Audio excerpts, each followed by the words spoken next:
नमस्ते दोस्तों। तो आपके सामने मैं फिर हाजिर हूँ। मैंने इससे पहले एक वीडियो बनाया था जिसमें मैंने मेरे लाइफ के बारे में, मेरी बायोग्राफी के बारे में कुछ बताया था।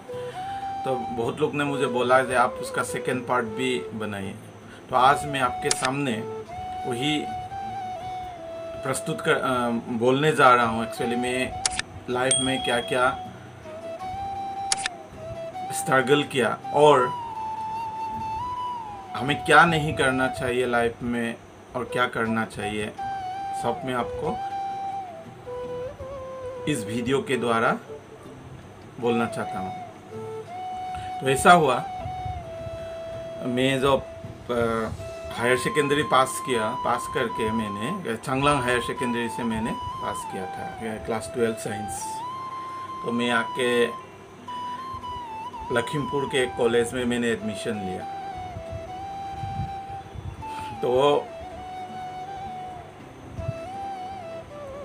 पापा ने मुझे हॉस्टल में डाल के उधर चांगलांग चले गए हो अपनी ड्यूटी ज्वाइन करने के लिए। तो मैं हॉस्टल में रहता था। तो अरुणाचल से आया था मैं। एक नया एनवायरनमेंट मिल रहा था हॉस्टल में, टोटली एक नया एनवायरनमेंट जो कभी मैंने देखा नहीं, क्योंकि हम घर से क्लास केजी से लेके क्लास 12 तक जो पढ़ाई किया था हमने, तो वो घर से जाके ही किया था। मतलब कोई हॉस्टल पे नहीं बैठा था हम लोग ने।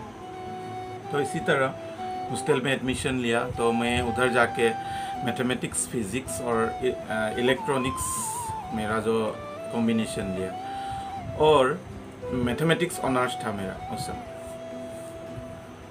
तो ऐसे दिन बीतता गया, हॉस्टल में रहने लगा, नया दोस्तों से मुलाकात हुआ। तो आपको सबको मालूम है कॉलेज लाइफ कैसा होता है, हॉस्टल्स कैसा होता है। तो कॉलेज में आपको सब तरफ, हॉस्टल में आपको सब तरह का स्टूडेंट्स मिलेगा जो अच्छा पढ़ाई लिखाई भी करते हैं, पढ़ता भी नहीं है, कुछ घूमने वाला ऐसा टाइप का। Every type different type of student you will get in hostel life. तो मेरा साथ क्या हुआ एक्चुअली, तो मैं बीएससी फर्स्ट ईयर में एडमिशन लिया। लेने का बाद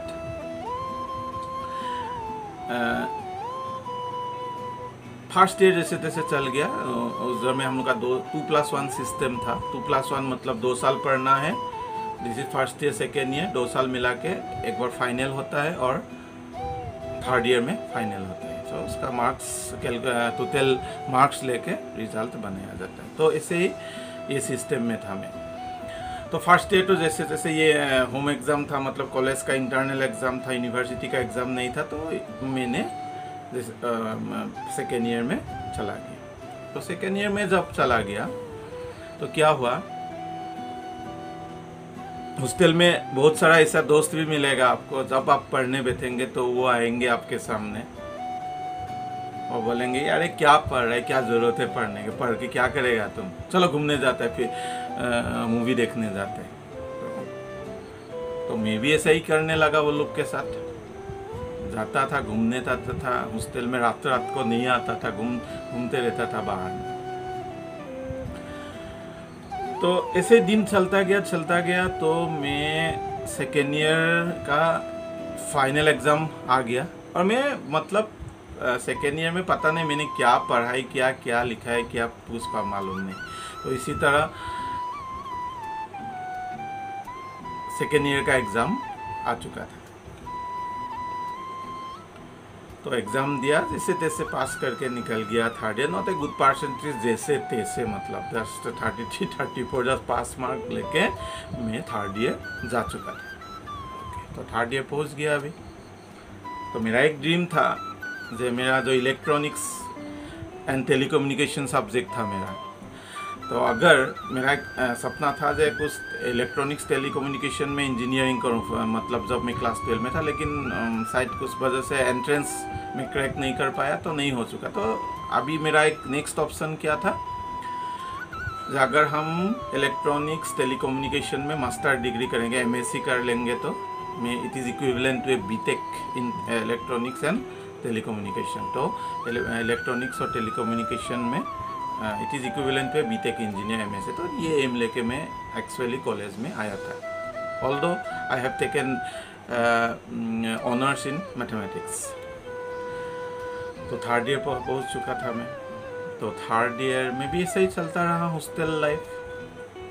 पढ़ाई लिखाई कम होने लगा, धीरे धीरे कम होते रहा और कम होने लगा पढ़ाई लिखाई अल्टीमेटली ज़ीरो हो चुका था। थर्ड ईयर पहुँचते पहुँचते घूमते रहता था, मूवी देखने जाता था, थिएटर देखने जाता था, बहुत सारा दोस्तों के साथ घूमते रहता था और पढ़ाई लिखाई कुछ भी नहीं होता था। तो थर्ड ईयर में क्या हुआ मेरा, तो फिजिक्स सब्जेक्ट है, फिजिक्स सब्जेक्ट में जाके मेरा बैकलॉग लग गया। बैकलॉग मीन्स एक सब्जेक्ट में खराब होने से मतलब आप सेम सब्जेक्ट को आप दे सकते हैं, बट अब आपको 2 चांस दिया जाएगा उसके लिए। तो फिजिक्स में बैकलॉग लग गया मेरा। तो परसेंटेज तो पूरा ख़त्म था, कुछ था ही नहीं मेरा, 0 था, मतलब जैसे तैसे पास था। और वो परसेंटेज लेके I don't think so that I can do something in my life. तो बैकलॉग लग गया। तो मैं सोचा मैं बैकलॉग जब थर्ड ईयर मेरा क्लियर नहीं हुआ, फिजिक्स में बैकलॉग लग गया, तो मेरा ऐसा हो गया, मेरा पढ़ाई लिखाई पूरा छोड़ दिया मैंने।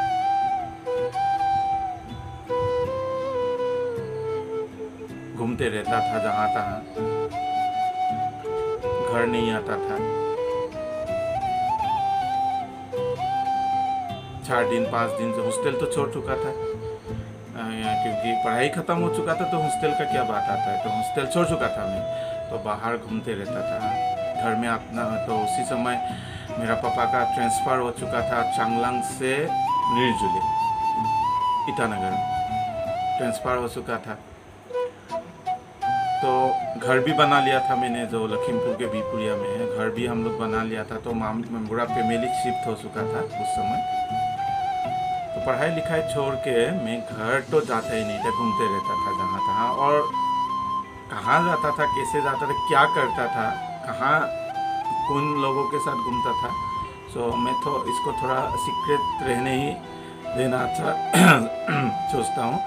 बिकॉज थोड़ा ये इंटरनल बात है जो I can not share with everyone. वैसे चलता रहा, पूरा लाइफ ख़त्म हो चुका था, पूरा ख़त्म हो चुका है लाइफ। यू टर्न ले चुका था मैं, ख़त्म हो चुका था। तो उस समय तो आपका मोबाइल फ़ोन और ये जो ट्रांसपोर्ट फैसिलिटी इतना नहीं था। मम्मी, मेरा जो माँ बास के रास्ते में जाके बास में देखते रहता था जे मैं कब आऊँगा, आता नहीं था घर में, घूमते रहता था। 5 दिन 6 दिन 7 दिन नहीं रहता था घर में। कहाँ घूमता था, क्या करता था, खुद को मालूम नहीं था क्या किया मैंने लाइफ में। ऐसे दिन चलता रहा। तो उसका बाद क्या हुआ,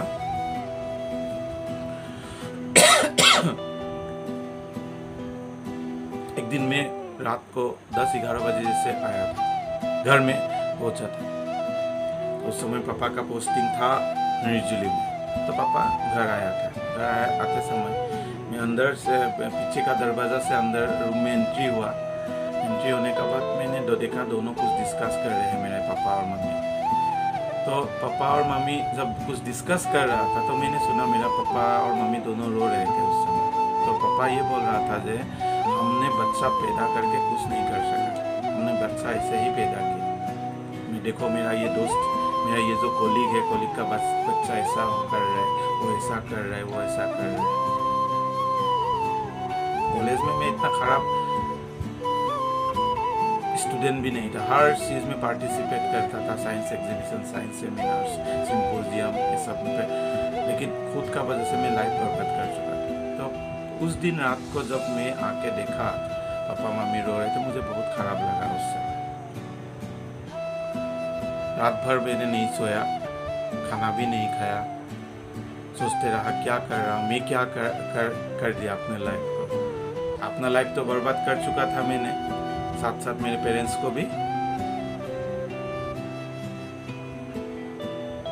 दुख, इतना दुख दिया मैंने। रात भर सोचा क्या करूँ, तो सुबह हुआ, मैंने मम्मी को बोला, मम्मी मैं फिर से पढ़ना चाहता हूँ, जो मैं खोया मैं फिर से उसको गेन करना चाहता हूँ। पापा मुझे थोड़ा रुपया चाहिए एडमिशन के लिए। तो मम्मी ने बोला मेरा पास पैसा नहीं है, तो पापा का साथ बात कर। तो पापा को मैंने पूछा, पापा मैं फिर पढ़ना चाहता हूँ, मैं बीएससी फिर से एडमिशन लेना चाहता हूँ। तो पापा ने एक बात ही बोला, तेरे से पढ़ाई लिखाई होना नहीं है, तू छोड़ दे पढ़ाई लिखाई, मैं तुमको एक दुकान खोल दूंगा, तुम दुकान चला। लेकिन मुझे पढ़ने का इच्छा था। फिर मैंने माँ का पास गया, माँ को मैंने फिर पैसा मांगा, मैं एडमिशन करूँगा, मुझे कुछ पैसा चाहिए कॉलेज में, मैं फिर से पढ़ना चाहता हूँ। माँ तो माँ ही होता है। माँ ने मुझे प्रॉमिस लिया, देखो भाई हम तुमको पैसा देगा कुछ करके एडमिशन लेने के लिए, लेकिन प्रॉमिस करना पड़ेगा, अगर 1 साल भी तेरा खराब हो गया तुमको हम और मतलब फाइनेंशियली तुमको हम सपोर्ट नहीं करने वाले हैं, तुम पढ़ाई लिखाई छोड़ना पड़ेगा। तो मम्मी ने मुझे कुछ पैसा रुपया दिया। फिर मैं दूसरा दिन कॉलेज गया। कॉलेज जाके मेरा जो हेड ऑफ द डिपार्टमेंट था इलेक्ट्रॉनिक्स का, तो उनसे बात किया। तो वो भी सरप्राइज था एक्चुअली मेरा लाइफ को देख के, मैं क्या था क्या बन गया, क्योंकि इतना पढ़ाई में ख़राब भी नहीं था, लेकिन खुद का वजह से पूरा ख़त्म हो चुका था। तो मैंने सर को रिक्वेस्ट किया, सर अच्छा उस समय ऐसा हो गया था, जो एजुकेशन जो कॉलेज का यूनिवर्सिटी का पैटर्न ही चेंज हो चुका था। आगे में हम 2+1 सिस्टम में था, अभी 1+1+1 सिस्टम आ चुका था। 1+1+1 means first year final, second year final, third year final. तो मैंने जाके सर से बोला, सर मैं एडमिशन लेना चाहता हूँ, मैं पढ़ना चाहता हूँ फिर से। और बीएससी है तो science subject means practical subject है, इसमें तो आपका मतलब प्रैक्टिकल सब्जेक्ट में आप प्राइवेट नहीं दे सकते, आपको रेगुलर ही देना पड़ेगा, क्योंकि प्रैक्टिकल्स होते हैं। तो मैंने सर से रिक्वेस्ट किया, मेरा हेड ऑफ द डिपार्टमेंट से, सर मैं तो कॉलेज नहीं आ पाऊँगा, मैं तो एडमिशन लेना चाहता हूँ, फिर पढ़ना चाहता हूँ, लेकिन मैं स्कूल नहीं आ पाऊँगा, क्योंकि अभी जो बच्चा कॉलेज में बीएससी फर्स्ट ईयर पहुँच चुका है, और गाँव में हम पढ़ाने वाला बच्चा पहुँच चुका है। तो आप सोच लीजिए किस स्थिति में हम पहुँच चुका था। छोटा बच्चा बीएससी में, मतलब मैंने अननेसेसरी 3-4 इयर्स बर्बाद कर चुका था अपना लाइफ का। तो उसके बाद मैं head of the department doctor हीरोइन सलीहा बोल के सर था, सर से बात किया। तो सर भी जानता था हम इतना भी ख़राब नहीं था पढ़ाई लिखाई में, कुछ रीजन्स का वजह से हम ऐसा हो चुका। तो सर ने मुझे एक बात बोला, ओके प्रवीण हम तुमको एग्जाम्स देगा होगा, हम तो यार हम बात कर लेगा बाकी डिपार्टमेंट से भी, अटेंडेंस विल मैनेज सम, लेकिन तुम हमको प्रॉमिस करना पड़ेगा, तुम एक अच्छा रिजल्ट करके दिखाना है मुझे। तो मैंने सर को प्रॉमिस किया, हाँ सर मैं इस बार वो गलती नहीं करने वाला हूँ जो गलती मैंने आगे में किया था। तो उसके बाद मैंने क्या किया, एडमिशन ले लिया। मैं हॉस्टल तो छोड़ चुका था, फिर घर में चला गया, और मैं इतना ही पढ़ा, दिन रात पढ़ता था, मैं दिन रात पढ़ता, मेहनत करता था मैं। और ऐसे करते मेरा एग्ज़ाम टाइम आ गया, प्रैक्टिकल एग्ज़ाम्स जब सब चल रहा था, तो एग्जामिनर ने जो क्वेश्चंस मुझे पूछा था, तो वो सरप्राइज हो चुका था। मीन्स जब हम आंसरिंग कर रहा था, तो मैंने सर ने पूछा, इतना सुंदर नॉलेज है तुम्हारा ये प्रैक्टिकल्स में, इलेक्ट्रॉनिक्स, फिजिक्स, ये सब में। तो एक्चुअली मेरा जो हेड ऑफ द डिपार्टमेंट, उसने बोला था मेरे बारे में, वो हमारा एग्जामिनर को मेरा कंडीशन, तो वो सरप्राइज हो गया, तुम कैसे ऐसा हो गया था लाइफ में, बीच में इतना अच्छा कॉन्सेप्ट है तुम्हारा, तो कैसे ऐसा बन गया था। तो मैं क्या बोलूँ और सर को, मैंने बोला सर क्या बोलेंगे, ऐसा ही था, हो गया, अभी क्या करें सर। तो एग्ज़ाम ख़त्म हुआ, मेरा प्रैक्टिकल्स ख़त्म हुआ, होने के बाद फर्स्ट ईयर रिजल्ट निकला। सो फर्स्ट ईयर रिजल्ट मेरा फर्स्ट क्लास आ चुका था। तो I was very happy at that time, and that thing I can't express in word. First year first class आ गया मेरा, 64 और 63%। एट दैट टाइम दैट 63% बहुत बड़ा परसेंटेज था, आज के ज़माने का जैसा नहीं। 63, 64, 70% में यूनिवर्सिटी टॉपर्स होता था उस समय। तो 63 आई was very happy in that time. तो मैं जो गलती किया था लाइफ में उसको मैं धीरे धीरे उसको वाइप अप करना चाहता था। तो इसी समय मैंने क्या किया, मैं सोचा जे अभी तो पॉकेट मनी का ज़रूरत है खुद के लिए, तो हमेशा कितना घर से पैसा मांगेगा। तो मैं क्या किया, मैं ट्यूशन्स करना शुरू कर दिया अपना गाँव में। तो उस समय मेरा बाइक भी नहीं था, पापा बाइक खरीद के नहीं दिया था। Although he was a government servant in Arunachal Pradesh, government नौकरी करता था, लेकिन हमको इतना मतलब आज के जैसे फैसिलिटीज़ देते हैं बच्चे को, ऐसे फैसिलिटीज़ नहीं दिया था हमने, एक लिमिटेड फैसिलिटीज़ देता था। तो बाइक उइक नहीं था, साइकिल था, साइकिल लेके मैं गांव घूमता था। तो गांव में ट्यूशन्स करता था, अपना इनकम खुद करना शुरू किया था मैंने। तो कभी कभी मेरा दोस्त लोग हंसता था मुझ पर, अरे तेरा क्या ज़रूरत है ट्यूशन्स करने का, तू इतना छोटा छोटा आदमी लोग का घर में जाके ट्यूशन्स करता है, क्या ज़रूरत है ट्यूशन्स करना, तेरा पापा तो ऑलरेडी गवर्नमेंट जॉब करता है, तुमको तो पैसा का क्या कमी है, क्या ज़रूरत है। लेकिन मैं सेल्फ डिपेंडेंट होना चाहता था, मैं एक एक रुपया खुद कमाना चाहता था। तो मैं फर्स्ट ईयर जब से तब मैंने ट्यूशन्स करना शुरू किया और मैं खुद का कमाया। उस समय मेरा 5-6,000 इनकम हो जाता था। So it is a very big amount in that time, that 5-6,000। तो ऐसे चलता गया। सेकेंड ईयर मैंने दिया, सेकेंड ईयर भी मेरा फर्स्ट क्लास आ चुका था। तो दिन चलता गया मेहनत किया। थर्ड ईयर में थोड़ा सा मेरा परसेंटेज कम हो गया जाके, तो ऑल्दो मेरा जो थर्ड ईयर जाके मेरा परसेंटेज सेकेंड क्लास में रह गया, फर्स्ट क्लास नहीं हुआ। मतलब first year, second year, third year मिला के मेरा सेकेंड क्लास 58-59 परसेंटेज में मेरा रह गया था, because it is a very big percentage eight that time 58। आज के ज़माने में 58-59 कुछ भी नहीं है, लेकिन उस समय 58-59% बहुत बड़ा परसेंटेज था। तो इससे मैंने जो गलती किया था लाइफ में, मैंने पूरा सफ़ा वाइप अप कर दिया। मैं जो पास्ट था, मेरा पास्ट को मैंने पूरा भूलने का कोशिश किया, वाइप अप कर दिया अपने लाइफ में। तो एक नया जिंदगी मुझे मिल गया। और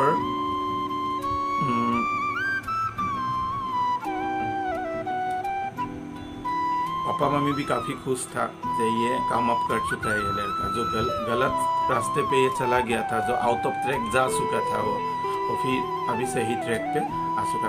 I was also very happy at the time. तो ट्यूशन्स करता था, ऐसे करता था, लेकिन थोड़ा एज फैक्टर भी बनता था, एज भी थोड़ा ज़्यादा हो गया था उस समय। तो मेरा जो एम था इलेक्ट्रॉनिक्स एंड टेलीकम्युनिकेशन और इंजीनियरिंग में, मुझे सीट भी मिला था, कॉटन में मेरा मिल जाना था सीट, क्योंकि मेरा 75-80% था इसका इलेक्ट्रॉनिक्स में। तो मैं आराम से सीट मिल जाना था, लेकिन ऑलरेडी टाइम पार हो चुका था। तो अभी मैं फिर 3-4 साल पढ़ने से और मतलब टाइम ज़्यादा वेस्ट हो रहा, और मेरा नौकरी का जो उम्र था वो चला जाना था। तो ऐसे स्ट्रगल किया, बहुत सारा इंटरव्यूज़ दिया, उसमें सिलेक्ट हुआ, फिर से मैं नहीं हुआ। बाद में मैंने फिर मैंने क्या किया था, और एक बात बोलना भूल गया आपको मैं प्राइवेट स्कूल में भी जॉब किया था उधर में। You believe me, at that time I am getting only 1,000 rupees from that school। School. और बीएससी पास करने के बाद पापा ने मुझे एक बाइक खरीद के दिया था, हीरो होंडा पैशन प्लस।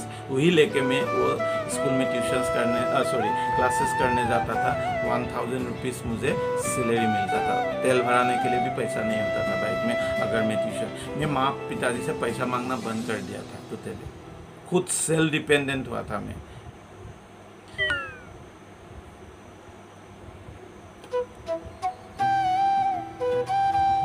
तो ऐसे चलता गया दिन, और आज मैं ये मुकाम पे आ चुका हूँ। बहुत बड़ा चीज़ तो हासिल नहीं किया, लेकिन मैं एक टीचर हूँ, जो ये मैं प्राउड करता हूँ। आज मैं सोसाइटी को कुछ दे पा रहा हूँ, बच्चों को कुछ दे पा रहा हूँ, इससे बड़ा और कुछ नहीं है। As a teacher I am feel very proud.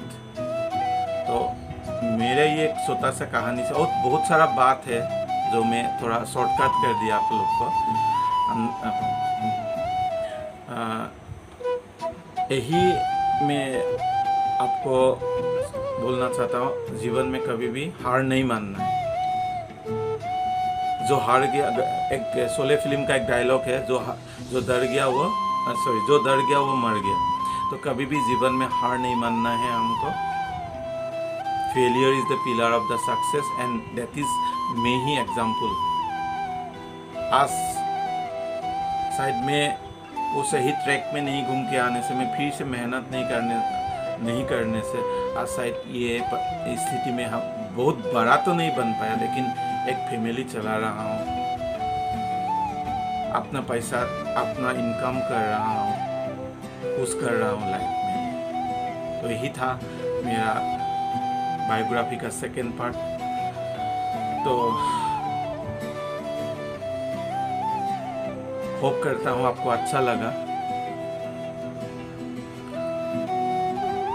तो अंत में थैंक यू वेरी मच और thank you very much for watching this video, my video.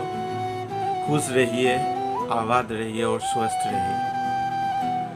तो आज के लिए इतना ही, और अगर मेरे वीडियो को अच्छा लगा तो प्लीज़ इसको सब्सक्राइब और लाइक कर दीजिए। धन्यवाद।